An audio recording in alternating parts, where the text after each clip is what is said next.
Yung latest update as of 5 a.m. sa binabantayan pa rin nating bagyo na si Super Typhoon Nando na may international name na Ragasa. Makita po natin as of 4 a.m. huling lokasyon po ng mata.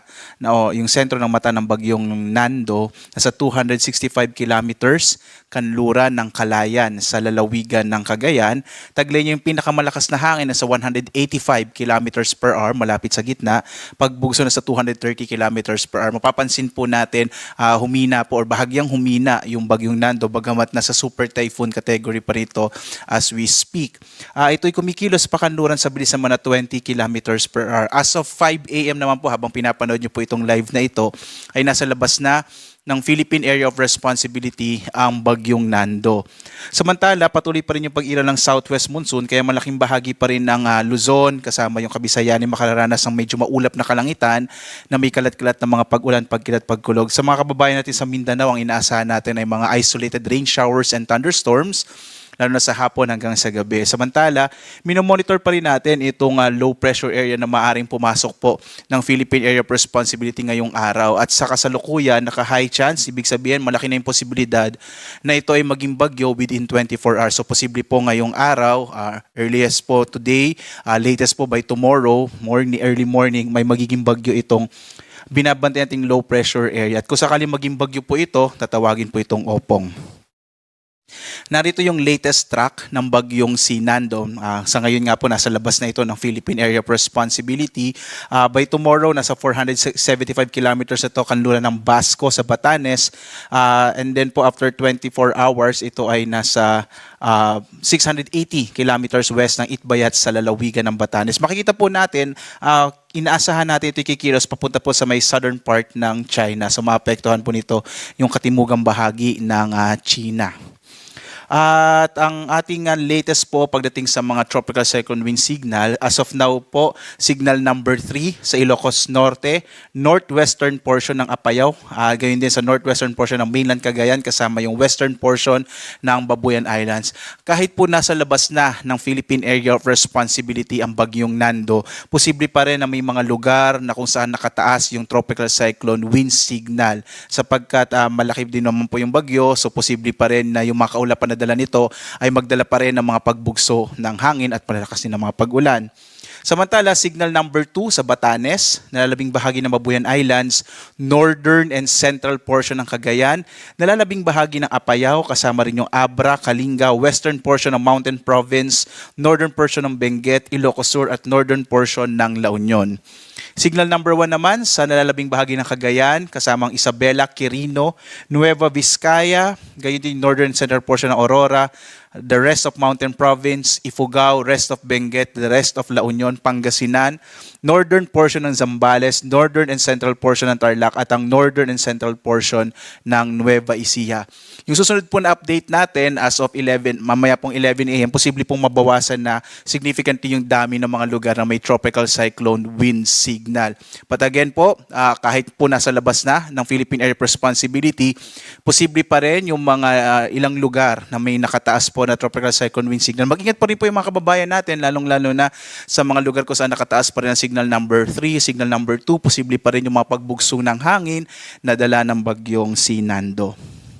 Samantala, so ito po yung hangin. Pagdating po sa ulan, sa dami ng ulan, ine-expect pa rin natin ang mga malalakas na mga pag-ulan lalong-lalo na sa may area ng Ilocos region. Posible pa rin yung moderate to heavy rains, particular na sa nalalabing bahagi, kasama po yung Cordillera, nalalabing bahagi ng Ilocos region, sa Cagayan.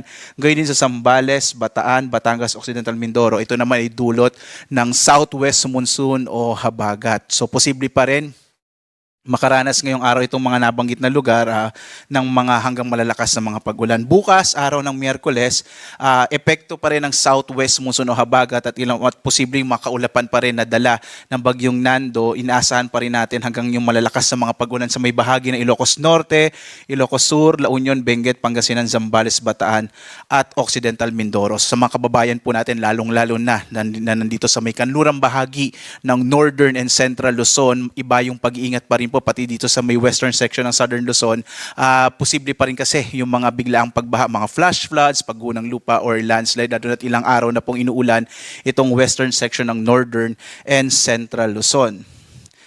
Posible pa rin po no, ngayong araw, sa September 23, yung mga pagbugso ng hangin sa malaking bahagi ng ating bansa, dulot po ng southwest muson o habagat.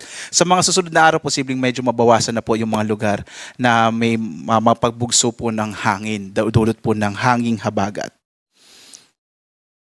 Sa ngayon po, may nakataas pa rin tayong gale warning sa mga baybayin ng Northern Luzon. Makikita po natin sa may area ng Ilocos Region at gayon din dito sa may Cagayan. Nabawasan na po yung mga lugar na may gale warning at medyo bumaba na rin yung inaasahan natin na taas ng alon ng karagatan. Bagamat mag-ingat pa rin po dito sa mga lugar na kung saan nakataas yung ating gale warning sa seaboards ng Northern Luzon. Delikado pa rin maglayag yung mga maliit sa sakyang pandagat at mga maliliit na mga bangka sa mga baybayin po ng Hilagang Luzon dahil inaasahan pa rin natin yung malalaking pag-alon. Ito po ay dulot pa rin ng bagyong si Nando.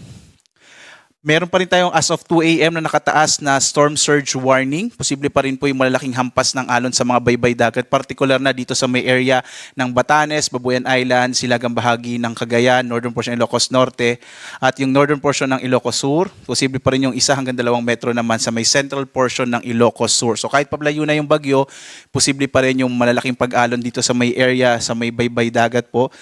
Posible pa rin magkaroon ng mga daluyong, no? Kaya iba yung pag-iingat pa rin po. Hanggat ngayong araw, iwasan nyo muna pong pumunta sa mga beach ng mga nabanggit na lalawigan dahil nga posible yung maging delikado po dulot po ng daluyong o storm surge. Ito yung malalaking alon ng karagatan na maaring umabot po sa mga baybay dagat.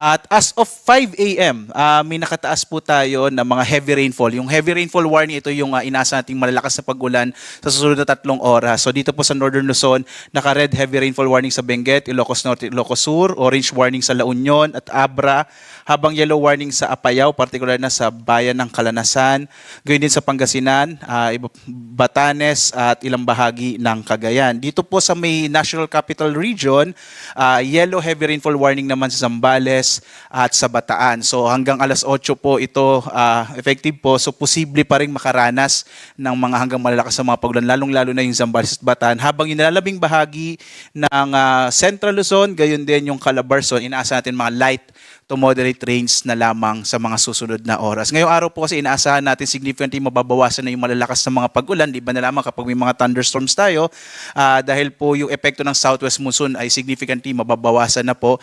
Bagamat yung area nga ng Zambales, Bataan, posible pa rin medyo maulan sa araw na ito, dulot ng hanging habagat.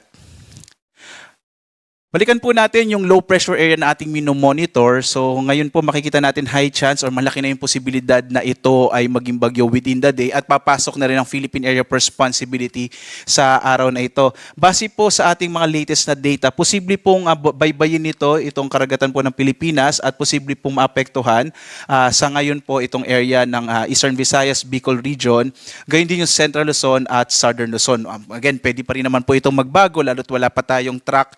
Pag naging bagyo po ito, saka po tayo magkakaroon ng mas certain na track or kung saan po dadaan itong magiging bagyo na kung sakali po ang magiging pangalan niya ay Opong. Kaya po tumutok po tayo sa pag-asa. So inaasahan kasi natin na kung maging bagyo po ito, towards the end of the week, magiging maulan na naman sa malaking bahagi ng Central Luzon, Southern Luzon, kasama yung Kabisayaan, kasama din dyan of course yung sa Metro Manila. Again, tumutok po tayo sa update ng pag-asa. Meron